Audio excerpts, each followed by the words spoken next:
para todos, lo que yo noté es una gran confusión. Es una gran confusión en las respuestas. Lo primero que les tengo que decir es que se equivocaron en la fuente, todos, salvo un caso, 2 casos creo. El tratado que resultaba aplicable a esta cuestión, a la traba del embargo, era el protocolo de Ouro Preto sobre medidas cautelares. Porque así lo determinaba el principio de jerarquía, el de especialidad y el de temporalidad. Ahora, yo que noté que muchos fueron al artículo 26 que tiene el protocolo, que es la cláusula de compatibilidad. ¿Qué dice esa? Y la interpretaron mal, ese fue el error. De todas maneras, a los que hicieron ese trabajo, yo les puse un 5. De los 20 puntos les puse un 5 diciendo, bueno, hicieron un razonamiento que es bastante bueno, aunque la fuente no estaba bien. Y lo que sí no consideré es el análisis de la norma indirecta, porque no era la norma indirecta correcta. La que seleccionaron, la mayoría analizó el artículo 3 de la CIDIP 2 sobre medidas cautelares. Bueno, ¿qué pasaba con esa cláusula de compatibilidad? El artículo 26 decía que no restringirá convenciones que se hubieran ratificado con anterioridad, en este caso la CIDIP 2 sobre medidas cautelares, en aspectos, es decir, en todo aquello que sea más favorable. No tengo acá el texto exacto, si alguno lo tiene, por favor, cópielo acá en el chat, así podemos ir siguiendo bien el texto. Entonces, ¿qué significa eso? Eso no invalida el protocolo. No es que el protocolo ya no vale. Dice, no restringirá la CIDIP, pero el que vale fundamentalmente por temporalidad es el protocolo. Ahora, si la CIDIP tuviera cuestiones o disposiciones más favorables, bueno, en esas disposiciones más favorables vendrían a completar el protocolo, pero la fuente por temporalidad sigue siendo el protocolo de Ouro Preto. Entonces ahí reinterpretaron ustedes erróneamente el artículo 26 o cláusula de compatibilidad. Digamos, la respuesta era más fácil, era el protocolo. Y entonces las normas indirectas que ustedes podían llegar a citar y a analizar eran o el artículo 5 o el 6 o el 7 del protocolo de Ouro Preto. Cualquiera de estos hubiera estado bien y se hubieran llevado el máximo de puntaje. Bueno, de esta primera devolución, ¿alguna pregunta o comentario? Por supuesto que también que noté, esperen. Muchos mencionaban tratados y después analizaban, por ejemplo, el 2611 y el 2612. Otros me dijeron, no hay, el 2611 y el 2612 son normas directas y entonces no las analizo. Se hicieron una mezcla, una mezcolanza. La respuesta era, por jerarquía, especialidad y temporalidad, resulta de aplicación el protocolo de Ouro Preto, porque incluso la cláusula de compatibilidad del 26 ratifica la prevalencia del protocolo de Ouro Preto, salvo en cuestiones más favorables que estuvieran previstas en algunos tratados anteriores, ¿sí? Pero eso no sucedía, ese supuesto no sucedía. Y después, bueno, ustedes por supuesto tenían que analizar cualquiera de estos 3 artículos. Si me hubieran citado cualquiera de estos 3, hubiera estado bien. Bueno, de esto que expliqué, ¿alguna pregunta que quieran hacerme? Si no, vamos a pasar a la respuesta 2.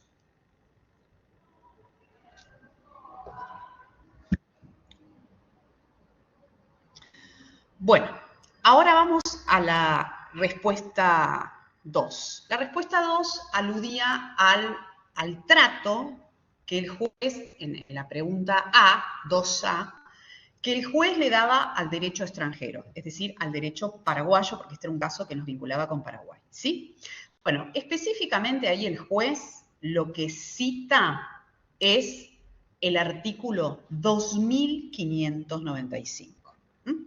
Entonces, ¿ustedes qué tenían que hacer? Explicar lo que yo expliqué sobre el 2595. Decir, bueno, el 2595 separa, por un lado, lo que tiene que ver con la aplicación propiamente dicho, determinar el contenido del derecho extranjero, y por el otro, respecto a la interpretación del derecho extranjero. Respecto a la fijación del contenido, teoría del derecho propio, respecto a la interpretación, teoría del uso jurídico, ¿sí? Algunos me salieron con que el 25-95 seguía la teoría realista. Del hecho notorio, digo, nada que ver, digo, yo no lo dije en ningún lado. Nada que ver.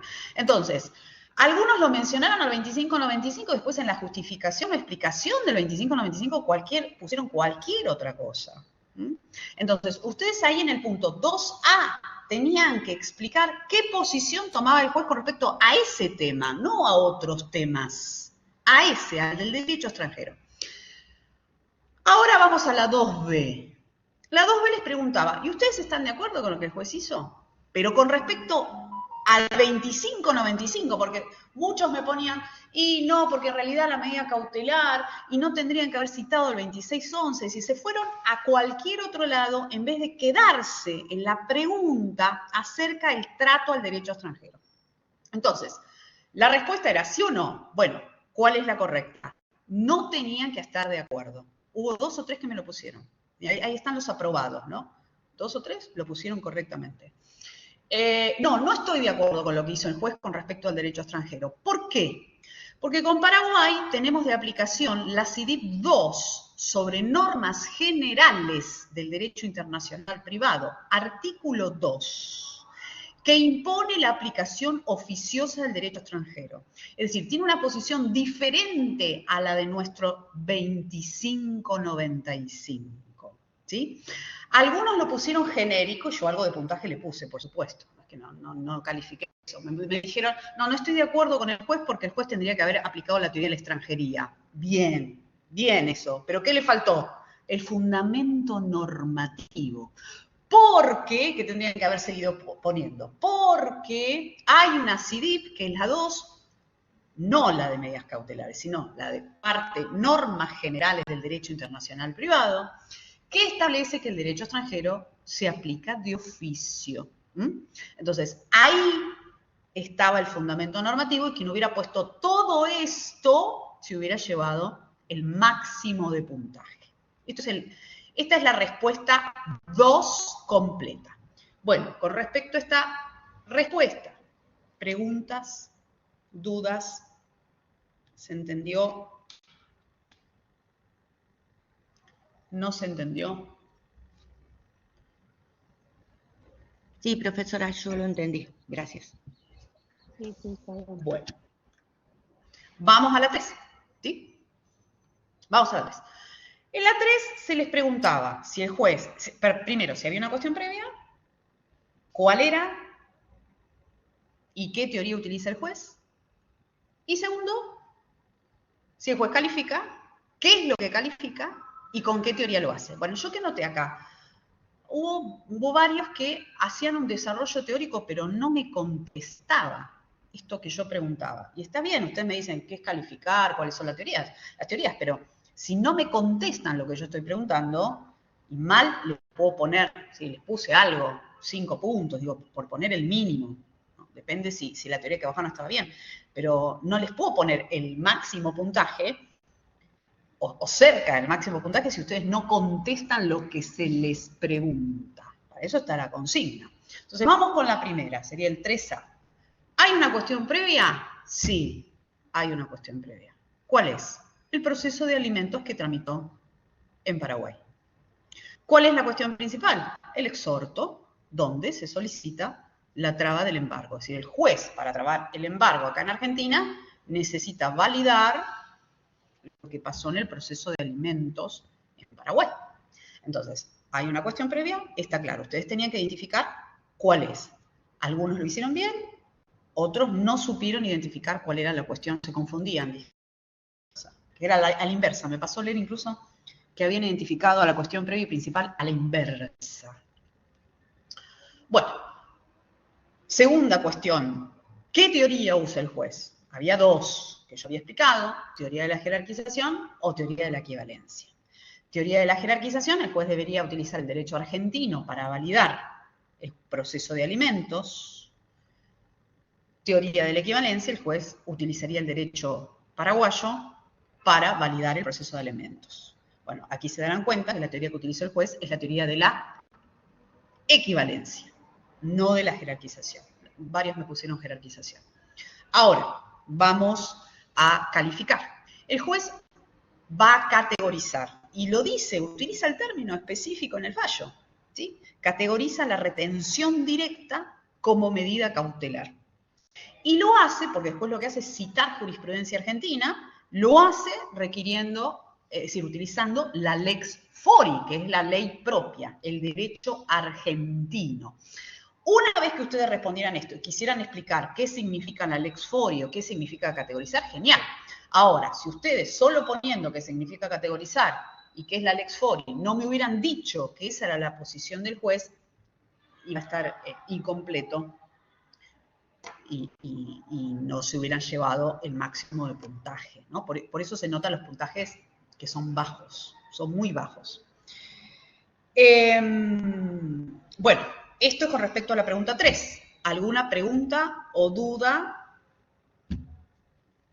sobre esto?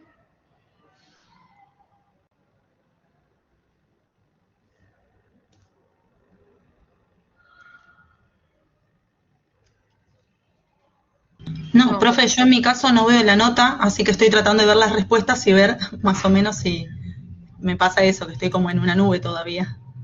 Bueno, ya las van a ver, los últimos, porque estoy cotejando algunas cositas, pero ahora las voy a hacer visibles, ¿sí? Pero ya más o menos se tienen que ir dando cuenta en base a lo que estoy contestando, cómo le fue y cómo no le fue. Vamos entonces a la pregunta 4, ¿les parece? Es la del reenvío. Bueno, ahí en el reenvío, ¿qué me pasó?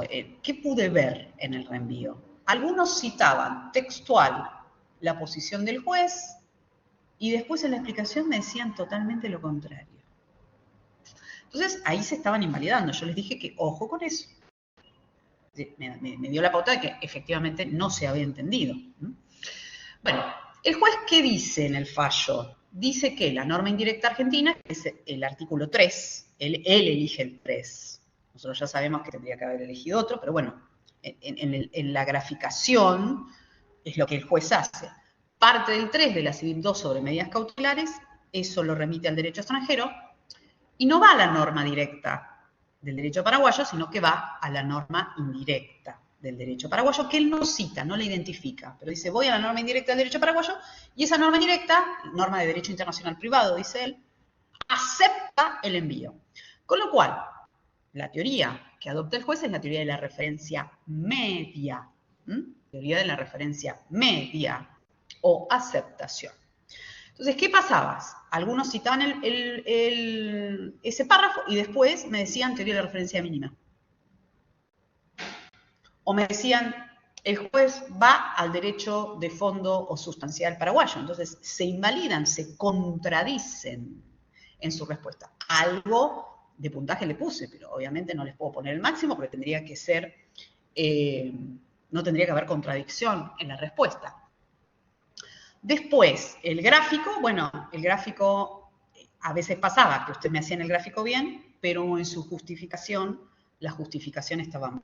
El gráfico sería norma indirecta argentina a norma indirecta paraguaya y de la norma indirecta paraguaya a la norma directa paraguaya.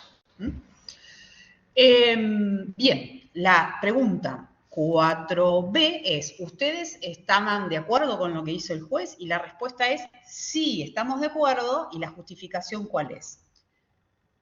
De acuerdo a una solución armónica para el caso, los jueces están obligados a verificar no solo la norma indirecta argentina, sino también el contenido de la norma indirecta extranjera.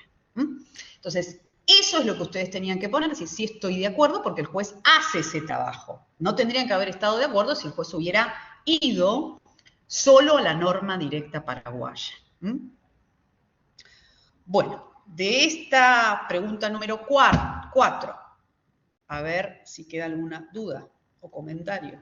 Sí, yo, profe, ¿cómo sería entonces? Porque yo la tengo mal. ¿Va de la norma indirecta argentina? A la norma indirecta paraguaya, Sí. Y de la norma indirecta paraguaya a la norma directa paraguaya. Es decir, De hay la un norma simple envío indirecta más paraguaya a la norma directa a paraguaya. la norma, Exacto, hay una simple remisión más aceptación. Perfecto, gracias. Bueno, y ahora nos queda la última pregunta, la número 5. Acá también hubo varios errores. En principio, la pregunta decía si había alguna norma de orden público en juego. Y la respuesta es que sí, claro que había. Eso no significa que fuera un límite, pero sí estaba en juego.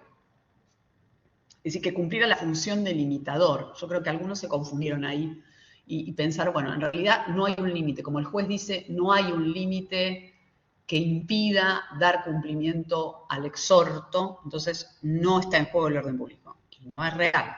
Sí está en juego. ¿Dónde? Especialmente en las disposiciones de la Convención Internacional sobre los Derechos del Niño, Niña y Adolescente. Yo esto se los expliqué, supongo que será en la segunda clase, cuando hablamos de las teorías monistas, de la pirámide. Yo les dije que en general en los casos de derecho internacional privado se suele cometer el error de utilizar solo las normas del DIP, olvidándose fundamentar en los tratados de derechos humanos que tienen jerarquía constitucional. Entonces, mi pregunta apuntaba directamente a que ustedes hicieran mención a los derechos del niño y a la Convención Internacional sobre los Derechos del Niño. ¿Algunos lo hicieron? Sí, estuvo muy bien. Estuvo muy bien. Otros que me pusieron, y no, en realidad el embargo no se debería trabar porque se estaría afectando los derechos del trabajador. Bueno, se están olvidando que hay un tratado, que es la Convención Internacional sobre los Derechos del Niño, que habla de su interés superior y que cualquier otra disposición cede frente al interés superior del niño. Entonces, ese justificativo que me pusieron no estaba del todo bien. No es que no le puse, les habré puesto un 5 o un 3 en esa, de 20, ¿no? En ese, de 10 en realidad, porque lo de orden público valía 10 y después lo de la cláusula de excepción valía otros 10 puntos, totalizando los 20. Bueno, entonces eso es lo que había que poner ahí en la pregunta del orden público. Vamos ahora a la pregunta 5b, que es la cláusula de excepción, que nosotros vimos que está prevista en el artículo 2597. Bueno, esa cláusula de excepción, la respuesta es que ustedes tenían que decir que no se podía utilizar.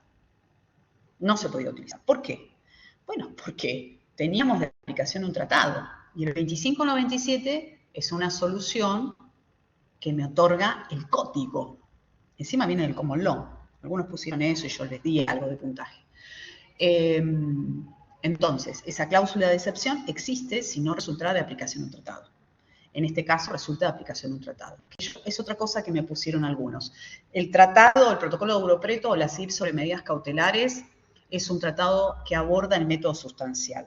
No solamente, también aborda el método conflictual, al punto tal que la CIDIP y el protocolo de Europreto tienen normas indirectas en su texto. Entonces yo no puedo decir que sea un tratado exclusivamente sustancial y que solo me diga cómo va a tramitar un exhorto respecto a la traba de un embargo. No, también contiene normas indirectas, entonces también incluye el método conflictual. Pero es un tratado, va a primar siempre sobre el 2597. Yo ahí pretendía que ustedes desarrollen otra vez el principio de jerarquía y me digan, bueno, doctora, la solución de la cláusula de excepción está en el código, pero nosotros acá tenemos de aplicación un tratado, con lo cual esa solución sería inaplicable frente a las disposiciones de un tratado. Y por supuesto, ni el protocolo de Europreto ni la CIDIP 2 admiten la cláusula de excepción. Bueno, con esto he hecho la evolución general del parcial. A ver si queda alguna otra pregunta. No, profe, yo te hago una pregunta para repasar y cerrar. Entonces, los que sacamos más de 40 o 40 inclusive, rendimos el 30 la parte especial. Correcto. Listo, gracias. Correcto. Y los que no llegaron al 40, el 30 rinden la parte general, solo la general. A ver, profesora, buen día. Sí. Buen día, profe. Consulta, ¿el recuperatorio a qué hora comenzaría? El recuperatorio va a comenzar a las 8 de la mañana. Yo voy a arrancar con aquellos alumnos que tienen que rendir la parte especial, es decir, aquellos que aprobaron el primer parcial. Y luego voy a evaluar a aquellos alumnos que tienen que rendir la parte general. Es decir, que yo les diría, igual eso lo vamos a charlar la clase que viene, que nos queda todavía un jueves, pero yo les diría que los que tienen que rendir la parte general que se conecten 9:30, porque no son tantos a los que tengo que tomar la parte especial.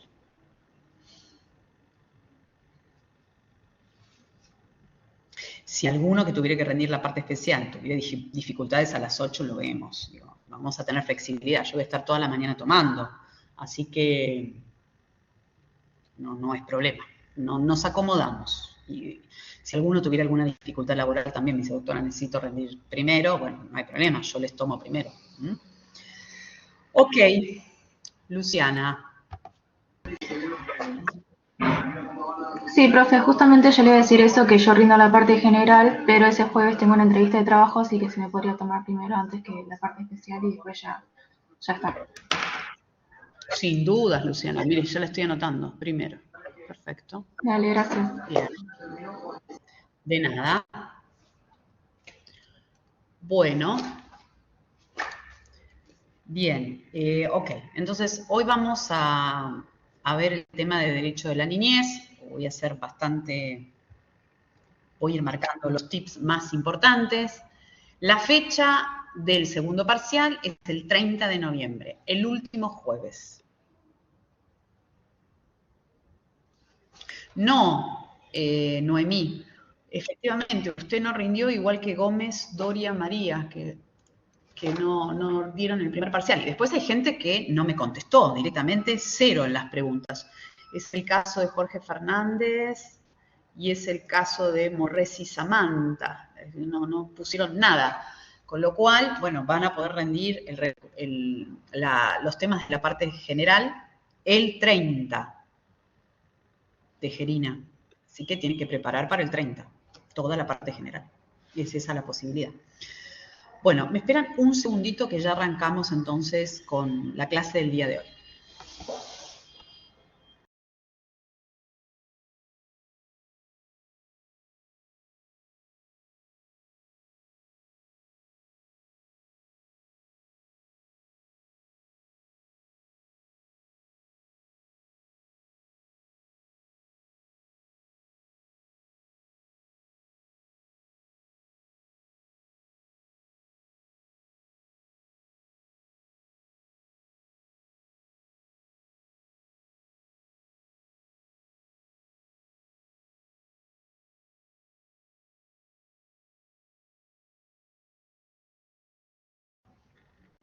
Bueno, vamos a poner la pizarra. A ver.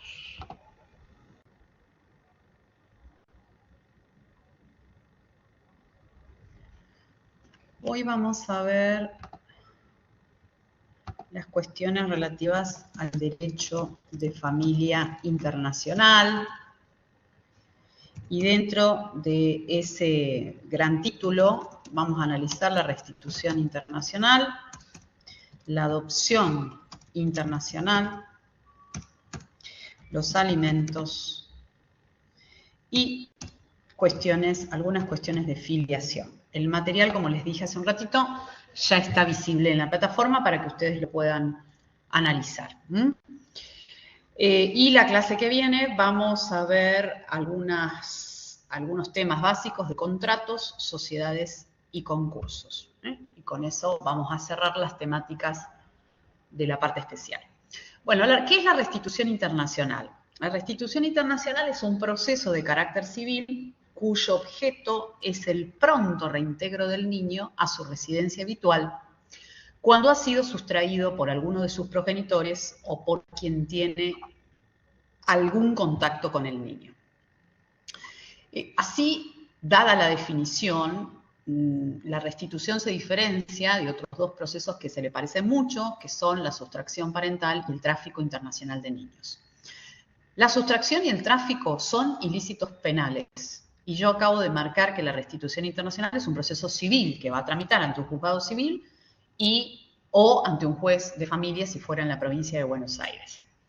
Es decir, que en el proceso de restitución no se busca castigar a quien hubiere cometido la sustracción, castigar penalmente, sino que el objeto se concentra y se reduce en que el niño regrese a su residencia habitual cuando ha sido trasladado o retenido indebidamente.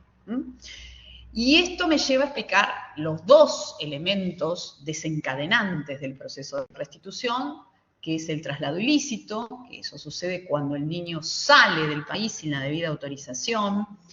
¿Por qué? Porque nuestro derecho de familia determina que la potestad para que un niño salga del país hace a la responsabilidad parental. Entonces, ambos progenitores deben prestar el consentimiento. Esto no es así en todos los países del mundo. De hecho, en Europa, la decisión de que un niño salga del país le corresponde a quien detenta el cuidado personal del niño. Y por eso salen con uno de los progenitores. Acá no. Ambos tienen que prestar el consentimiento. Ese consentimiento se puede prestar ante un notario o judicialmente. También sucede que los niños pueden ser retenidos indebidamente. La retención se configura cuando sale del país con la debida autorización, pero no regresa vencido el plazo de la misma. Y lo cierto es que los casos de restitución, la mayor parte se genera a partir de una retención indebida. Es decir, son menores los casos de niños que salen, por ejemplo, vía barcaza o lancha hacia Uruguay, o cruza directamente por la triple frontera hacia Paraguay o hacia Brasil, o cruza hacia Chile. Esos son los casos menores, porque encima si fuera cometido por un tercero, o un tercero ayudara a alguno de los progenitores a llevar adelante esta situación, estaría cometiendo un ilícito que sería el ilícito del tráfico de niños. Pero como les dije recién, esa es otra cosa, es un ilícito penal que está castigado por nuestro Código Penal con penas gravosísimas, y el delito de sustracción, que no está tipificado en el Código Penal y que yo, la verdad, insto a que no se tipifique nunca, porque la sustracción parental, la persona que comete el ilícito es alguno de los progenitores o puede ser algún pariente o alguna persona que tenga un vínculo legal con el niño, como por ejemplo un guardador. Allí se configuraría la sustracción. ¿Y por qué yo estoy en contra de que la sustracción forme parte de nuestro Código Penal? Porque lo que hace la sustracción es empantanar la relación que debe existir con el niño y respecto a ambos progenitores. Es decir, la Convención Internacional sobre los Derechos del Niño dispone que el niño debe guardar contacto regular con ambos progenitores. Es decir, yo puedo tener mucha bronca, supongamos, contra el papá de mi hija si se la lleva sin mi permiso y quiero verlo preso, pero yo generaría allí un corte con el vínculo entre mi hija y su padre que va más allá de lo que yo pueda querer como adulta. Va más allá de, entre comillas, el deseo de venganza. Entonces, para mí, el delito de sustracción es inconvencional directamente, va en contra del interés superior del niño, y los peores casos de restitución que he tenido fueron porque existía un proceso de sustracción con pedido de captura de alguno de los progenitores. Entonces, cuando la justicia argentina ordenaba que el niño regresar al extranjero, no podía ser acompañado por el progenitor o la progenitora que se lo había llevado, porque tenía pedido de captura y iba a quedar detenido. Entonces, esta no es la solución. Si yo le saqué el cuidado de mi hija a su padre en forma unilateral, bueno, tampoco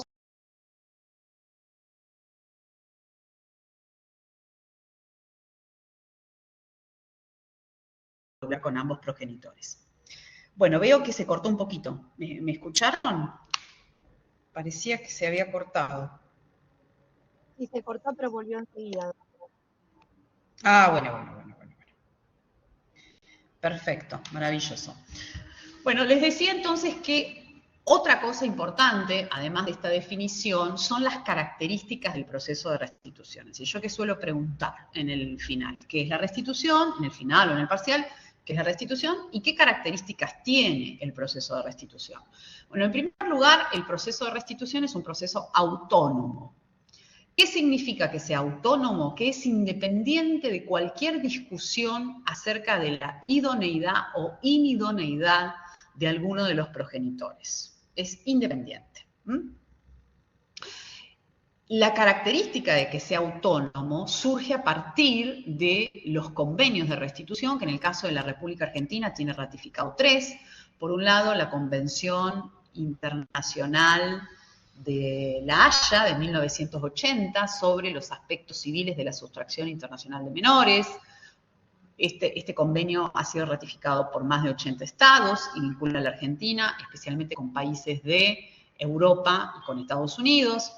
Después está la CIDIP 4 sobre restitución internacional de 1989, que vincula a la Argentina, prevalentemente por temporalidad, con países de Latinoamérica.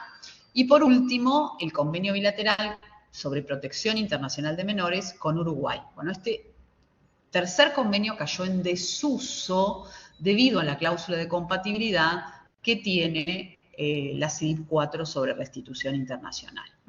Bueno, estos convenios, especialmente la Haya del 80 y la CIDIP 4, establecen estas características que les estoy contando. Y la primera de ellas es que es autónomo. Es decir, yo no tengo que promover un proceso de cuidado personal y discutir qué progenitor es más idóneo para el cuidado del niño, para que una vez que se demuestre cuál es, ahí ordenar el reintegro del niño. No, esa discusión está vedada en el proceso de restitución.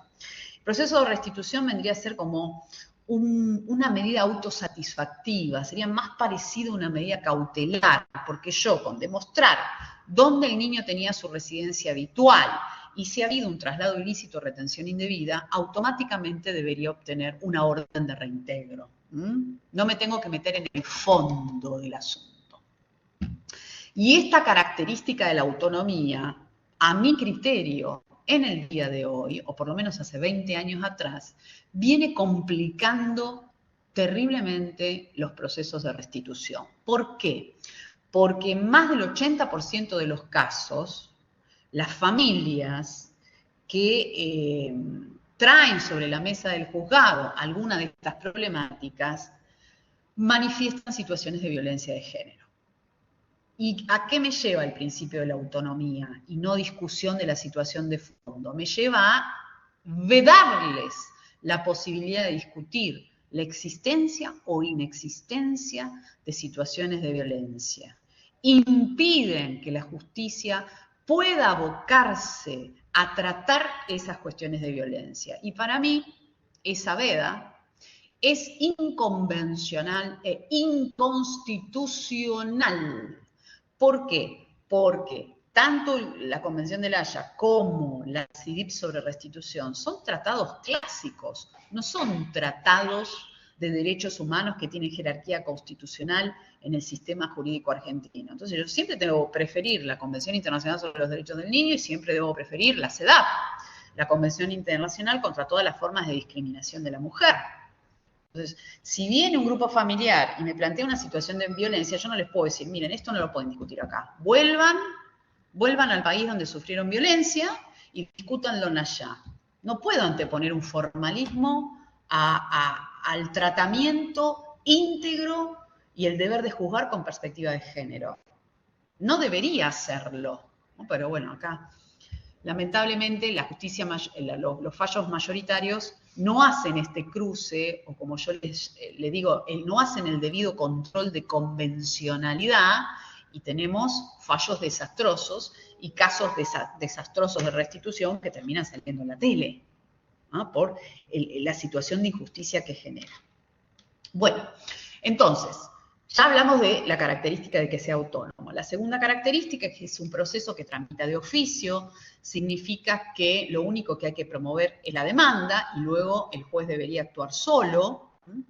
La tercera característica es que es un proceso de carácter sumario. Sumario significa que es abreviado, es rápido, lo más rápido posible, porque cuanto más tiempo el niño pasa en el estado en el que fue llevado unilateralmente, más se va a perpetuar el vínculo con ese entorno y entonces va a configurar una nueva residencia habitual, aunque el código, esto lo vimos en la clase pasada, en el artículo 26.14, determina que no configura una nueva residencia habitual. Bueno, esa es una abstracción legal que se da de cabeza contra la situación fáctica, y es que el niño, si pasa mucho tiempo en el estado en el que fue llevado unilateralmente, va a tener una nueva escuela, va a tener nuevos amiguitos, va a ir a nuevos médicos, es decir, va a configurar de facto una nueva residencia habitual. Les decía entonces un proceso sumario. ¿Qué significa sumario? La Convención del Haya del 80 y la CIDIP establecen que el proceso no debería durar más de 6 semanas. Eso significa no debería durar más de 1 mes y medio. ¿Esto sucede? No, de ningún modo. Los procesos promedio duran como mínimo 2 años.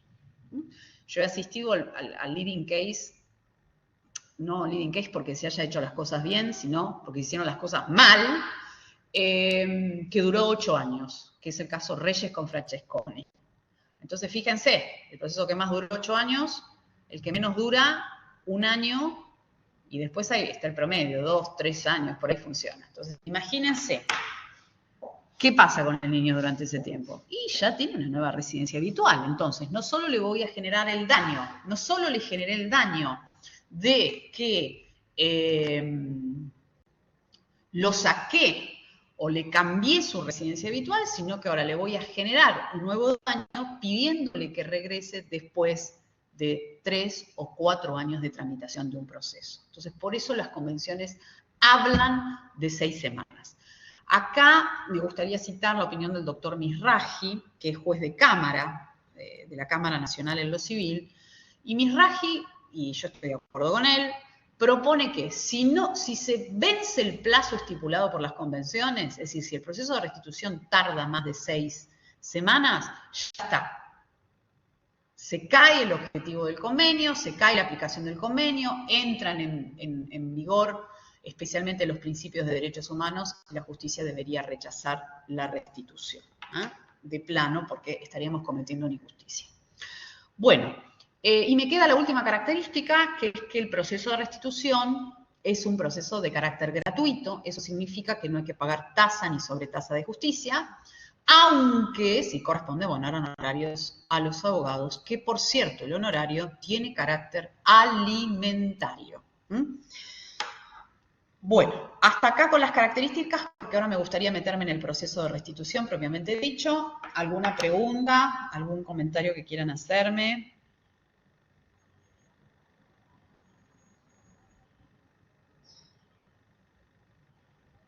No, doctora, no, solamente que bueno, me quedé pensando 8 años es un montón, en un niño es un montón, terrible.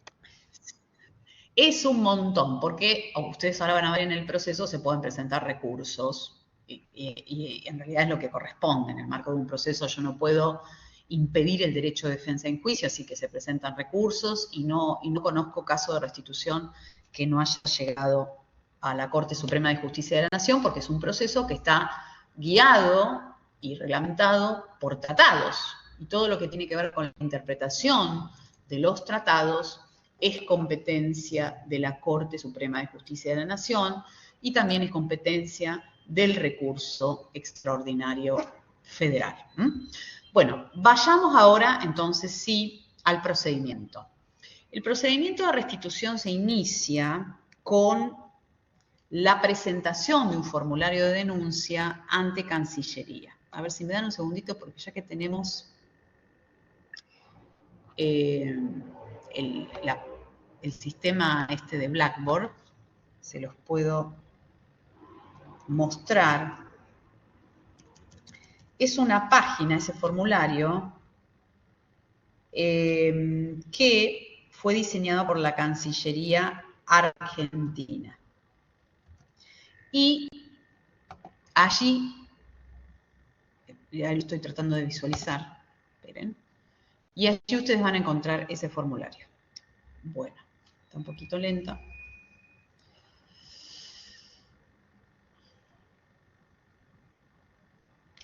arrancamos. Entonces, un segundito que voy a dejar de compartir. Compartir aplicación. Acá.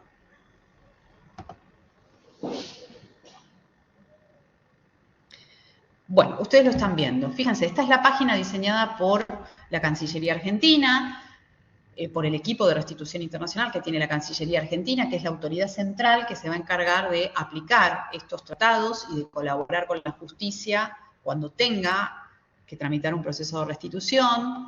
Está el circulito que es restitución internacional, ahí explica el procedimiento, los tratados. También se puede tramitar visitas internacionales o lo que nosotros llamamos régimen de comunicación y también un sistema de protección de niños para el caso del tráfico. Tienen un correo institucional y un teléfono donde pueden contactarse. Luego hay información general, ahí están los formularios y el material para operadores específicamente, jueces o abogados que nos dedicamos a este tema. Antes de ir al formulario, me gustaría pasarles este breve videíto que fue diseñado por el equipo de la Cancillería Argentina.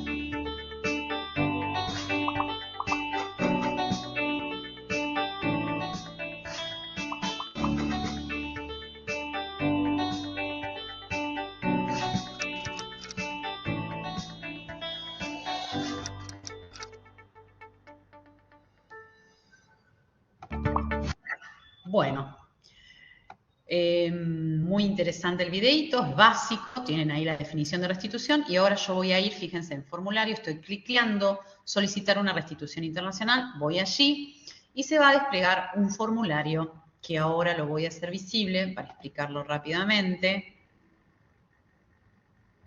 Esperen que ustedes no lo ven, quedan enganchados con la otra página, ahora ya yo lo comparto nuevamente. Ahí está. Bueno, ahí lo están viendo.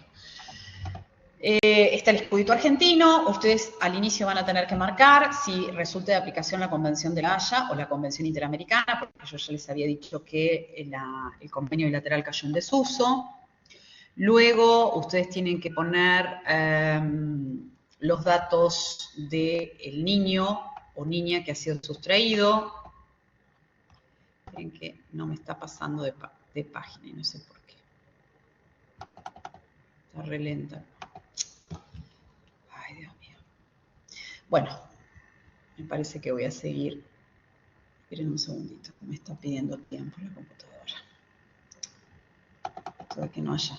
Se los explico yo así. El formulario sigue después con otros lugares, por si llegan a ser hermanitos, los que han sido sustraídos, luego los datos de los progenitores, de la madre y del padre. La particularidad de este formulario es que se requiere además que ustedes marquen color de cabello, color de ojos, peso, estatura. A veces me ha pasado en casos que le he preguntado a alguno de los progenitores y me dice, no tengo ni idea cuánto pesa, no tengo ni idea cuánto está midiendo. Sí, porque los chicos, especialmente en edad escolar, crecen un montón. Pero bueno, el formulario es bastante profundo. Después van a tener que hacer un breve relato de los hechos. Luego van a tener que precisar el marco jurídico, indicando si no fuere de aplicación ninguno de estos convenios, qué artículos del código. Luego van a tener que acompañar la documentación, que puede ser una sentencia de divorcio, puede ser el otorgamiento del cuidado, puede ser una autorización que hubieran otorgado, las partidas, fotos, todo eso se acompaña digitalmente, porque hoy el formulario se presenta digitalmente. Y hay una parte que es muy interesante que tiene que ver con la mediación o etapa de conciliación. A ver si me deja, ahora sí me ha dejado la computadora moverme. Esperen un segundo que voy a esa etapa.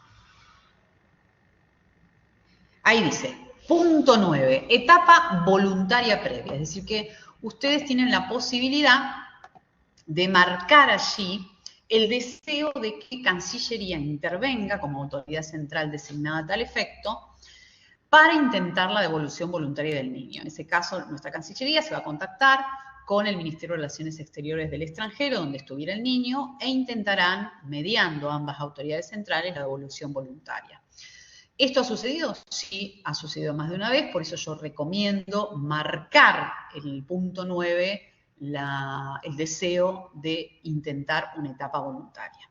Si ustedes no marcaran este deseo, directamente el proceso se vuelve judicial y ustedes tienen la posibilidad o bien de que Cancillería se encargue, en cuyo caso Cancillería va a contratar el equipo de defensores oficiales del extranjero, o ustedes directamente manejarse con un abogado particular y contratar un abogado particular en el extranjero.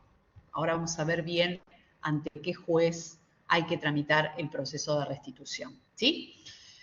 Bueno, esto, como les dije, se manda por correo electrónico, la Cancillería se va a entrevistar con ustedes para verificar la veracidad de todo lo que ha puesto en el formulario, y si se verificare la veracidad, porque les cuento que también ha habido denuncias falsas, una vez que se verifique esa veracidad, se inicia toda esa etapa de conciliación que debería ser inmediata, porque ustedes no se olviden que de ese plazo máximo de 6 semanas que tienen los convenios, que no es 6 semanas para la conciliación, es 6 semanas en total.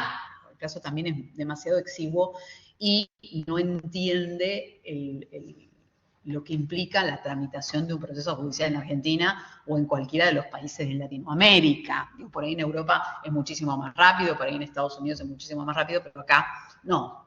Heredamos el sistema indiano, que es terriblemente burocrático. Bueno, supongamos que la instancia se vuelve judicial porque no pudo acordarse la devolución voluntaria. ¿Qué juez va a ser competente? Hay opciones. En primer lugar, el juez de la residencia habitual del niño. En segundo lugar, el juez del estado al cual el niño fue llevado. Este es el que recomiendo porque es el juez que va a tener mayor inmediación con el niño. Y podría ser incluso para la Haya un tercer estado contratante que presente vínculos preponderantes con el caso. Una vez que se radica la demanda, lo primero que va a hacer el juez es tomar conocimiento de la situación en la que se encuentra el niño, es decir, si está en situación de calle, cosa muy rara porque este fenómeno se da en clase alta o en clase media alta. Ambos progenitores suelen ser profesionales y tienen la posibilidad de radicarse en distintos países. Entonces, no es común que el niño esté en situación de calle, va a estar alojado en un lugar con todas las comodidades. Entonces, el juez lo que va a hacer es decretar medidas cautelares. Por ejemplo, entrega del pasaporte en el juzgado para que el chico no pueda volver a ser trasladado o retenido. En segundo lugar, colocación de alguna custodia policial. Esto es si el juez tuviere temor de que el niño vuelva a ser trasladado ilícitamente. Esa custodia no es que va a impedir que el niño salga de su domicilio, sino que lo va a acompañar a todos los lugares a los que vaya. Y en algunos casos, incluso la entrega de la documentación personal del niño, por ejemplo, documento nacional de identidad, el juzgado le va a dar una constancia que pueda presentarse ante las distintas autoridades, me refiero a colegio o club para que practique deportes, y va a retener el DNI. Esto me parece una barbaridad, pero lo he visto en algunos procesos. Bueno, una vez que se asegura la situación del niño, se corre traslado de la demanda y el demandado o demandada va a tener la posibilidad de oponer excepciones y defensas. Las excepciones previstas son que la salud física o psicológica del niño corra grave riesgo, por ejemplo, si el niño está transitando un tratamiento contra la leucemia, cuya interrupción puede generar su peligro de muerte, o por ejemplo que el niño deba ser trasladado a Israel, sabiendo que Israel es parte de un conflicto bélico en la actualidad, o Ucrania, ¿no? Rusia. Esto es suficiente causal para rechazar o por lo menos suspender la restitución. Pero también, fíjense que uno puede argumentar que la salud psicológica del niño corra grave riesgo en caso de ser reintegrado. Bueno, esta es la principal excepción cuando el grupo familiar argumenta la existencia de situaciones de violencia. Entonces, bueno, esto es bastante complicado porque como el marco probatorio en los procesos es acotado, entonces si yo digo que he sufrido violencia, seguramente van a tener que hacer pericias psicológicas o psiquiátricas, y en general los jueces las rechazan, la realización de esas pericias, por el marco acotado de discusión y porque hay que cumplir con el plazo, de lo contrario la justicia recaería en responsabilidad internacional. Igual esto para mí es totalmente inconstitucional e inconvencional porque siempre debe primar el interés superior del niño, y si yo digo que hay situaciones de violencia, la justicia debería abocarse profundamente al tratamiento de esas situaciones de violencia y no correr por plazos, ¿no? Porque va a cumplir con un plazo, supongamos, pero va a incumplir con la Convención Internacional sobre los Derechos del Niño, el Estado, o contra la CEDAW, si ordena el reintegro de un niño en un hogar violento. Entonces va a salvarse por un lado el Estado, pero por el otro va a ser condenado. Bueno, les decía entonces, primera excepción. Segunda excepción, que el niño no quiera ser reintegrado, siempre y cuando demuestre un grado de madurez suficiente. Acá hay otra discusión, cuando el niño tiene grado de madurez suficiente. Hay jurisprudencia que ha considerado a partir de los 7 años que adquiere pensamiento autónomo, y hay otra jurisprudencia que es totalmente regresiva, que considera que el niño tiene grado de madurez suficiente a partir de los 14, por la edad de la inimputabilidad.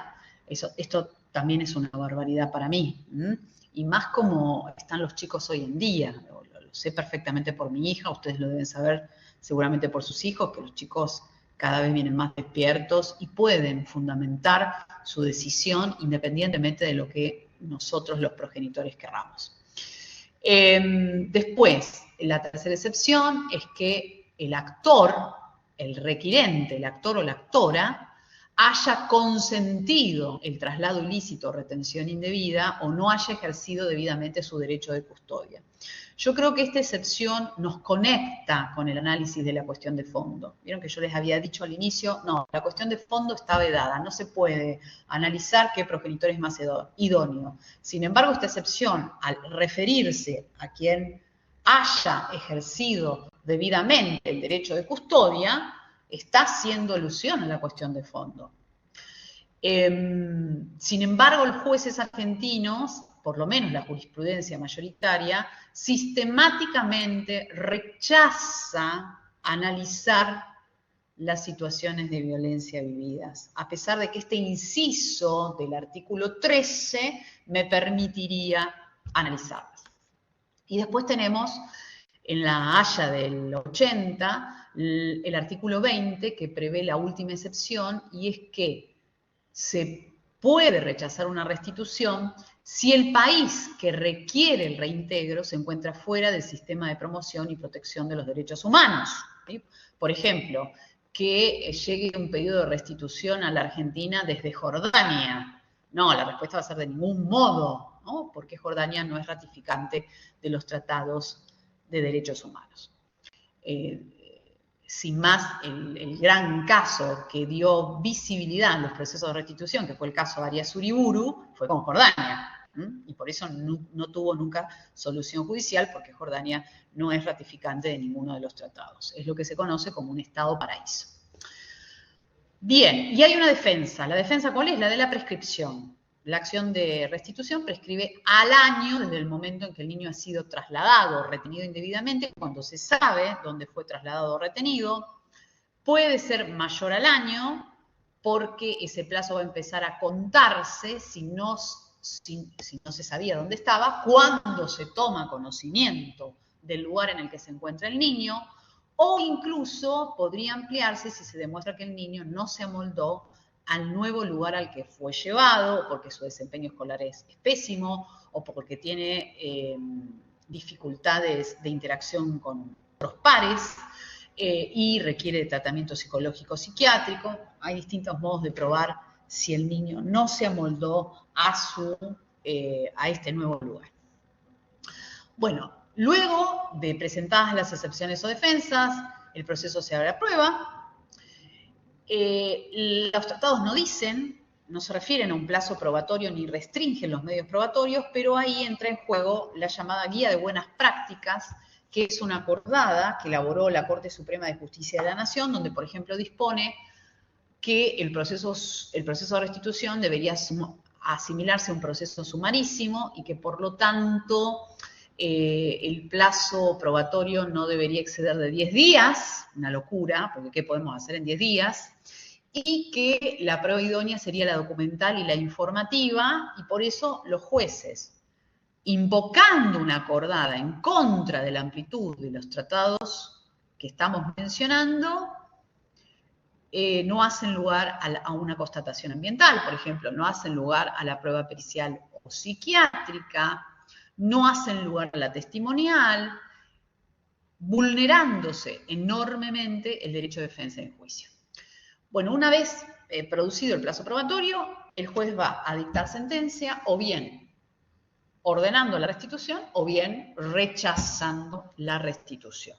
Esa sentencia va a poder ser recurrida, ya sea a Cámara, o bien, una vez que resuelva la Cámara, a los Supremos Tribunales Provinciales, o incluso por recurso extraordinario federal a la Corte Suprema de la Justicia de la Nación. Yo ahora tengo un caso que salió en todos los medios, muy importante, incluso que llevé con el doctor Marcos Córdoba, el estudio del doctor Marcos Córdoba.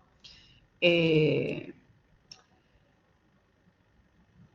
instancia, ordena el reintegro del niño España. Segunda instancia, ordena el reintegro del niño España. La Suprema Corte la rechaza. Y ahora la contraparte presentó un recurso extraordinario federal y está tramitando ante la Corte Suprema de Justicia de la Nación. Para esto, ¿cuánto pasó? Y el proceso es del 2018, con lo cual pasaron ya 5 años. Sería una locura si la Corte Suprema, cuando el chico lo ha manifestado en distintas instancias, quiere quedarse en Argentina.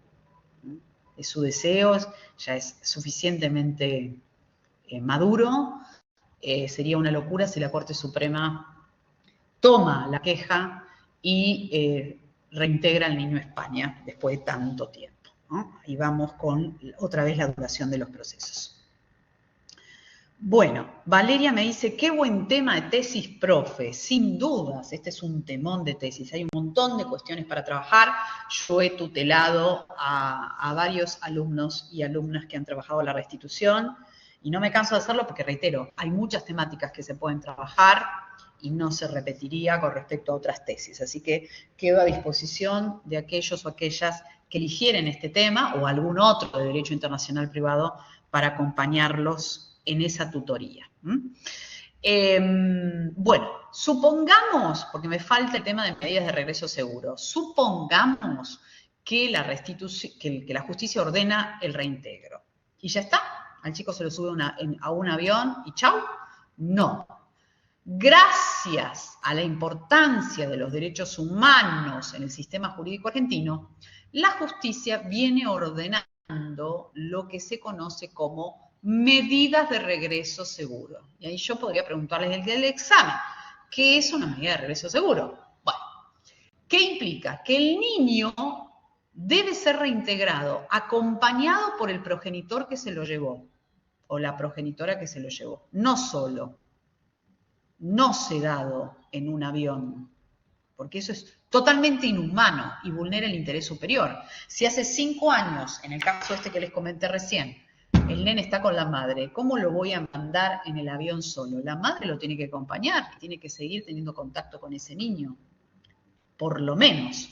Entonces, medida de regreso seguro será para que esa madre pueda acompañar al niño, si tuviera causas penales en el extranjero, levantarlas, otorgarle una vivienda para que pueda estar con el niño por un plan X hasta que consiga trabajo, también una cuota alimentaria provisoria para que se pueda mantener, solucionarle las cuestiones migratorias que tuviera esa madre. Sí, Mariana. Sí, Mariana. No, doctora, me la estaba contestando porque me quedé pensando, digo, esa madre cómo hace, y bueno, ahí usted justo lo empezó a contestar. Digo, porque va a tener un tiempo para vivir. Claro, imagínese, porque también uno puede decir, bueno, vos lo tenés que acompañar, ¿y qué? ¿Y llego a España y cuánto puedo estar? ¿Tres meses? Si no soy residente. ¡Claro! 3 meses, ¿después qué hago? No, bueno, todo eso hacen las medidas de regreso seguro. La idea es que la madre pueda permanecer en España junto con el niño todo el tiempo que haga falta. Y ahí necesariamente tiene que intervenir el gobierno argentino para solucionar sus cuestiones migratorias, sus cuestiones penales e incluso sus cuestiones económicas. Mínimo darle un lugar donde se pueda alojar. He visto sentencias que otorgan un lugar de alojamiento por 6 meses o incluso un año, salvo que la persona consiga trabajo antes, en cuyo caso, bueno, es antes.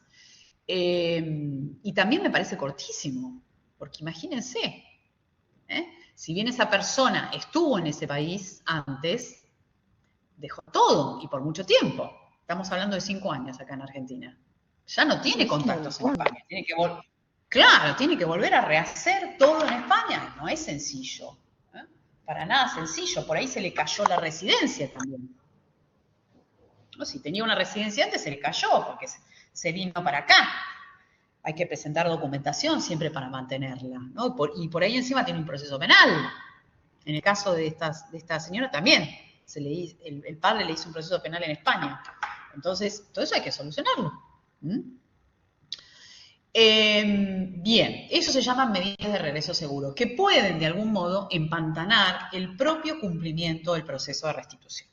Bueno, con esto básicamente yo los remito luego al material que he subido sobre esta temática, los remito ahí. Brevemente es lo que puedo explicarles de restitución, ahora me gustaría ir a las otras problemáticas. Sí, Mariana. Disculpe, no, se me ocurre, estos casos se ven mucho en la práctica, hay muchas cosas así están pasando en Argentina, ¿se ve mucho? Bueno, yo le puedo decir, como me especializo en eso, que sí. Yo tengo muchos casos tramitando de restitución. Pero bueno, yo no sé, ustedes el día de mañana que se reciban, y por ahí me pasa que muchos exalumnos me consultan, cada vez son más. Doctora, tengo un caso, usted me había dicho, pero no específicamente de restitución, sino casos de alimentos internacionales, o alguna sucesión, o la tramitación de algún exhorto, o exequatur, especialmente para divorcios en el extranjero. Es decir, cada vez son más los casos de derecho internacional que pueden tener. Ahora, restituciones por ahí, como es algo muy específico y uno tiene que conocer el procedimiento porque si no va a dejar desvalida a su cliente. Entonces, lo que suele suceder es que ya somos 3 o 4 los que nos dedicamos a esto, ya tenemos un nombre y entonces los propios colegas derivan el caso. No, anda a ver a tal abogado o a tal abogada para que sea ella la que te lo lleve, ¿no? Porque se están jugando, si asesoraran a la persona que se trajo al chico, y se están jugando que ordenen el reintegro, ¿no? Claro, no, tal cual. No, pero no lo decía por la clientela, sino porque la verdad que es un tema preocupante, es álgido, o sea, es mucho. Claro. Por eso le preguntaba, no por una eventual salida laboral, sino porque, digo, es un tema preocupante y por ahí uno no lo escucha, que no está en el tema, por eso le consultaba. Bueno, es cada vez mayor esta problemática, Mariana, especialmente por el desplazamiento internacional de las personas. Los argentinos se desplazan. Claro. Y como les dije, es un fenómeno que se da especialmente en clase alta o clase media alta, donde se viaja más. En el caso Reyes, por ejemplo, la mamá se fue a estudiar a Estados Unidos. En el caso de Alex, la mamá y el papá, ambos, el papá médico y la mamá arquitecta, se fueron a trabajar a España. Entonces, en general son profesionales que por su trabajo se vinculan con otros países y ahí, chau, ya el caso cobró internacionalidad. Y cada vez hay más. Cada vez hay más. Por eso le digo que puede ser que le caiga algún caso de estos, ¿no? Más allá de la importancia. Bueno, ok, ¿alguna otra pregunta? Así rápidamente vamos a alimentos y adopción. Bueno, de adopción, perdón, lo que suelo preguntar es, ¿qué es la adopción internacional? Primera cuestión. Bueno, la adopción internacional se configura cuando los pretensos adoptantes tienen domicilio o residencia en un estado distinto al domicilio o residencia del niño o niña a ser adoptado. Es decir, que es totalmente irrelevante la nacionalidad de las partes. Lo que es trascendente es el domicilio o residencia.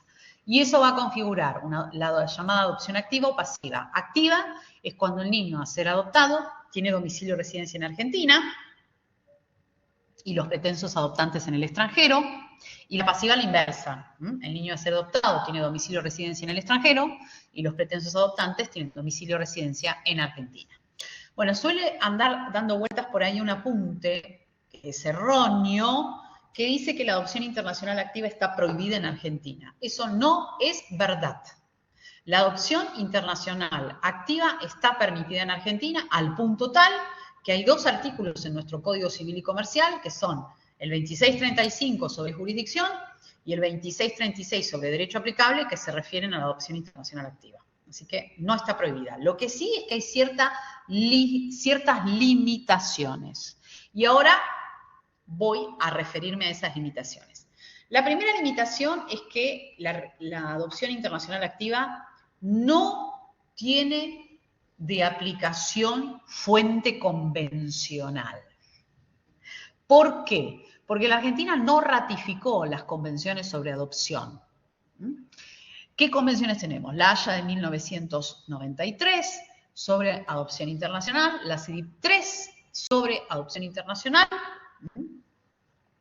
que no fueron ratificadas por la Argentina, y el artículo 21 de la Convención Internacional sobre los Derechos del Niño, que, si bien fue ratificada por Argentina y tiene jerarquía constitucional, lo cierto es que la Argentina hizo reserva de ese artículo 21. Y esto es porque la Argentina tiene ya una posición histórica tomada que considera que las adopciones suelen ser pantalla para el tráfico internacional de menores.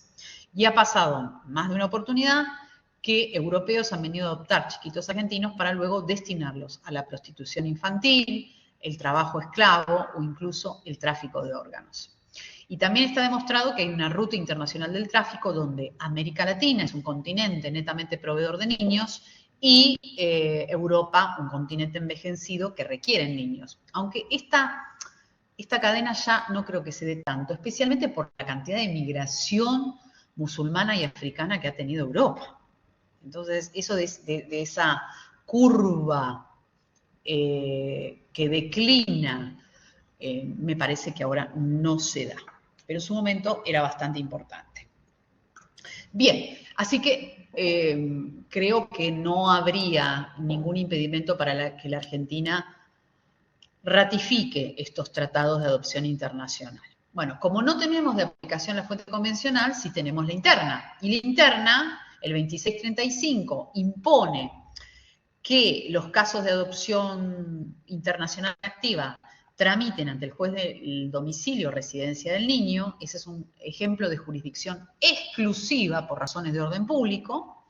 Y el 2636 nos remite al derecho del domicilio o residencia del niño a ser adoptado. Es decir, que si el niño tiene domicilio o residencia en Argentina, se aplica el derecho argentino.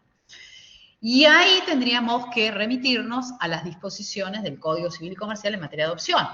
Uno de los requisitos es que los adoptantes deben acreditar en el país una residencia no inferior a 5 años. Esto es lo que hace prácticamente imposible que una persona pueda adoptar un niño en Argentina. Van a elegir siempre un sistema más laxo, más light, como por ejemplo el de Haití, donde van a 2 entrevistas y se vienen con el chico. O incluso Rusia, Ucrania, que tienen un sistema relaxo, o Colombia o Perú. La mayoría son entrevistas, no requieren residencia efectiva de la persona. Esto es lo que hace prácticamente imposible la adopción internacional activa, pero eso no implica que esté prohibida. Bueno, y después tenemos la pasiva. En la pasiva se aplican los artículos 2637 y 2638. La adopción va a tramitar, obviamente, ante el juez del domicilio o residencia del niño, es decir, en el extranjero, conforme a los requisitos que establezca la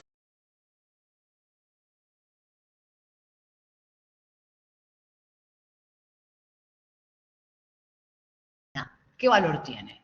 Bueno, depende. No tiene pleno valor, ¿no? Sino que tendremos que hacer un exequatur. Y ahí, bueno, tendrán que verificarse todos los requisitos del exequatur que nosotros ya hemos visto. Otra pregunta que puedo hacer es, ¿cómo se va a inscribir esa sentencia de adopción extranjera? ¿Como una adopción simple o como una adopción plena? Porque nosotros tenemos un sistema dual de adopción. Bueno, la respuesta es como una adopción simple. Sin embargo, va a poder convertirse esa adopción simple en plena cumpliendo los requisitos establecidos por el código. Esto que les explico surge del 2637 y del 2638. Bueno, luego tenemos los alimentos internacionales. Alimentos internacionales se configuran cuando el acreedor alimentario y el deudor alimentario tienen domicilios o residencias en distintos estados, pero también puede configurarse cuando el deudor tenga bienes para asegurar el cumplimiento de la cuota alimentaria en el extranjero, ya sea por ser bienes muebles o inmuebles o bien por tener cuentas bancarias en el extranjero. Eso va a configurar internacional el proceso de alimentos. En alimentos sí tenemos otra vez dos fuentes, la fuente convencional y la interna. La fuente convencional, el convenio de Nueva York de 1956 sobre obtención de alimentos en el extranjero y la CIDIP 4 sobre alimentos internacionales. Y después vamos a tener las disposiciones del código que van a ser el 2629 en materia de jurisdicción y el 2630 en materia de derecho aplicable. ¿Qué pasa con las convenciones? El convenio de Nueva York del 56 establece una etapa previa ante el Ministerio de Justicia argentino, no Cancillería, sino que es otra autoridad central la designada.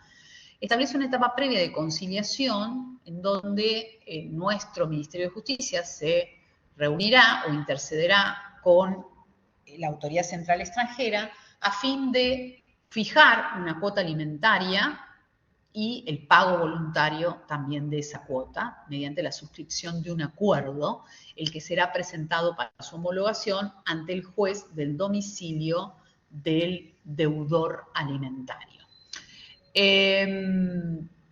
Si no hay posibilidad de llegar a una etapa previa o de conciliación, el proceso se vuelve judicial y hay que radicar la demanda ante una jurisdicción única, que es la que consagra el convenio de Nueva York, que va a ser el del domicilio del deudor alimentario.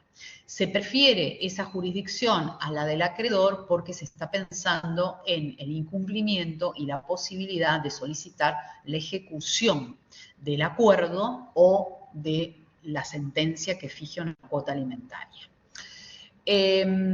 Después, ustedes deberían explicar la CIDIP. En el caso de la CIDIP no tiene una etapa previa ante las autoridades centrales, sino que directamente el proceso es judicial. Esta vez la CIDIP no consagra una jurisdicción única, sino que consagra una jurisdicción concurrente, es decir, ustedes van a poder elegir entre el juez del domicilio o residencia del acreedor alimentario o el juez del domicilio o residencia del deudor alimentario. Es más flexible la CIDIP que la Convención de Nueva York del 56.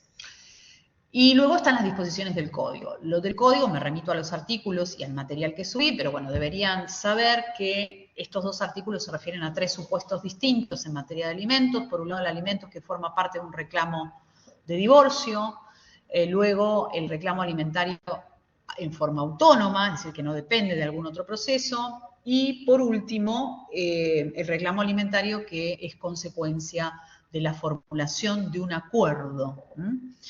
Y cada uno de estos tres supuestos va a tener su regla de jurisdicción y su regla de derecho aplicable. Pero reitero, me remito al código en mérito a la brevedad. Y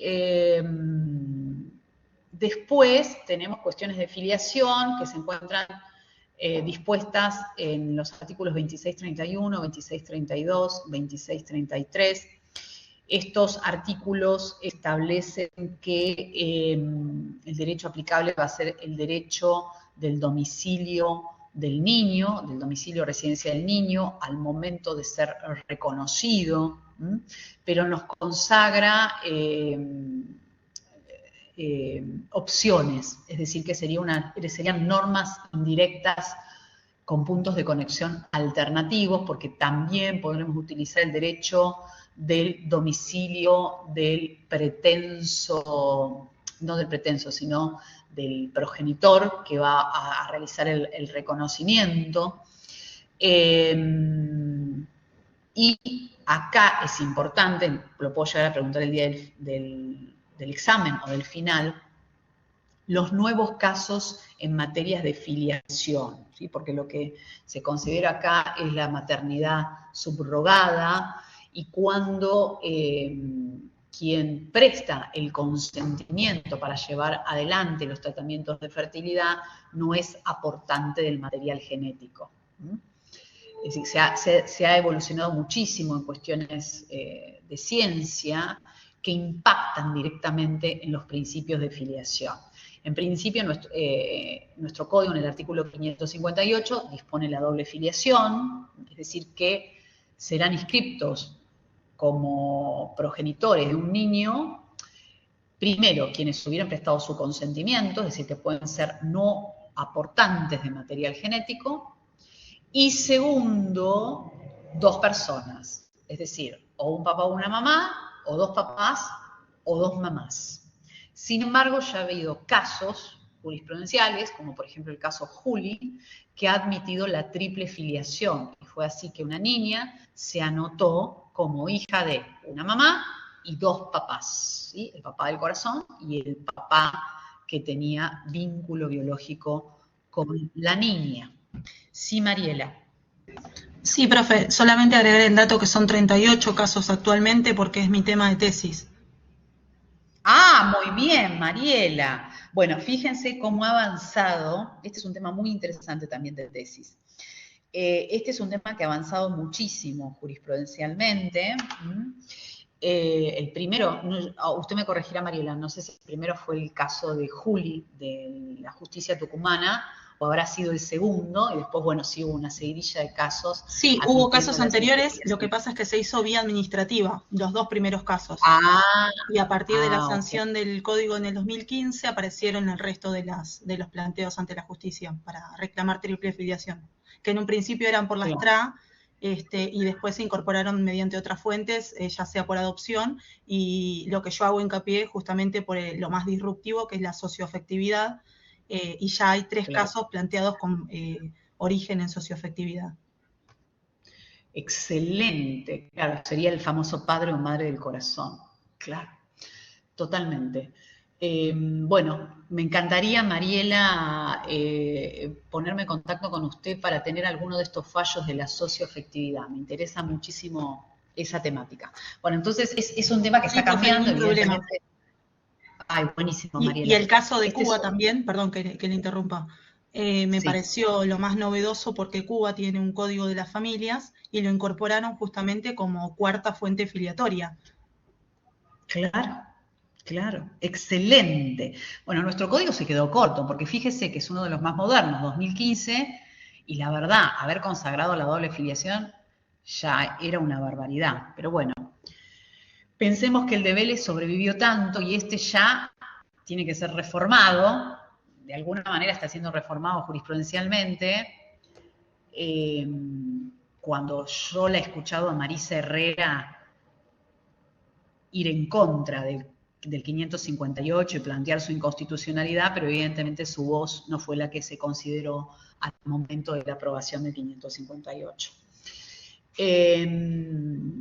Bueno, Entonces, ustedes verán cómo el derecho de familia argentino, y especialmente en esta temática, estamos absorbiendo instituciones que ya se han planteado en el extranjero. Digamos, nuestro derecho de familia siempre ha tenido esa tendencia de ser bastante conservador, y bueno, estamos cambiando gracias a la influencia de los tratados de derechos humanos. Es fundamental la trascendencia y la importancia que tienen los derechos humanos para ir moldeando, ¿no?, estas instituciones que siguen siendo, en algunos casos, demasiado conservadoras. Me encanta lo de Cuba. Ese dato que me dio, ya me lo noté Mariela, es buenísimo. Bueno, señoras y señores, vamos a dejar acá. Me remito entonces al material que les subí y lo que me faltaría es tomar lista. Y bueno, ahora en unos minutos voy a hacer visible los parciales que me quedaban. A ver quiénes están conectados. Bueno, tenemos a Genevieve, tenemos a Dufo, tenemos a Correa. ¿Correa quién? Ángeles. Tenemos a Carrizo, sí. Tenemos a Luna. Tenemos a Rajoy. Rajoy. Acá estamos. A Martínez Pisani. A Frías. A Olaizola. A Bristos. Ovirec. Sí, Tassiano. Profe, Mambrín se tuvo que desconectar hace 10 minutos, pero estuvo presente toda la clase. Tuvo que ir a hacer unos trámites. Me avisó eso. Bueno, ok, ya le pongo presente. Muchas gracias. No, por favor. Bueno, decía Britos, Ovirec, Telechea. Sí, ¿quién levantó la mano?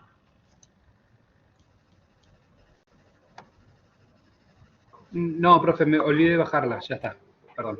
Ah, ok. No, igual ahí Vega me está levantando la mano.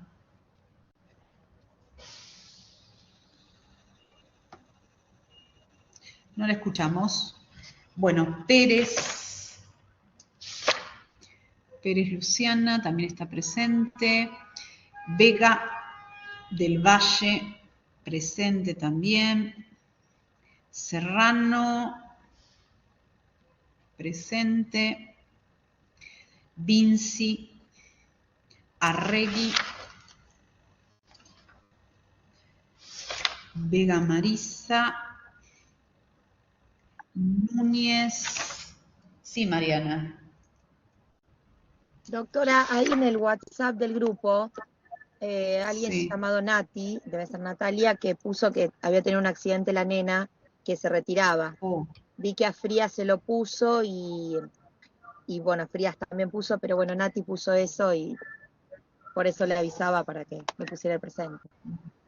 Bueno, recién la marqué a Saucedo, le voy a poner también figura González Rocío, que me dijo que tenía problemas de conexión. Me tuve que retirar, pero ¿quién es Nati?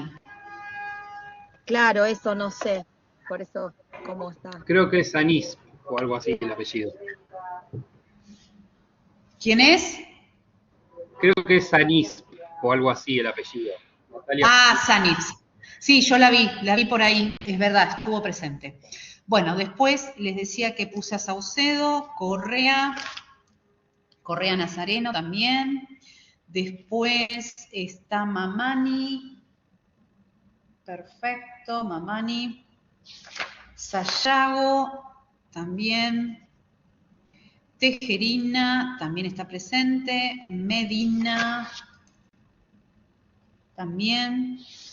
Morresi también. Giacchini también. Salinas también. Vallejos también. Y Ratari también. Bueno, creo que los nombré a todos e incorporé a los que me habían dicho que no estaban. Bien. Profe, perdón, González Rocío también estuvo hasta hace un ratito, pero se desconectó. Sí, la marqué. La marqué también. Profe, yo no sé si me nombró Benítez, Elian. Sí, Elian Benítez, sí. No lo había nombrado, porque lo vi que estuvo al inicio y después desapareció Benítez Hort. Yo entré y salí varias veces, profe, eso pasó. Bueno, ahí le acabo de poner el presente. ¿Alguien más?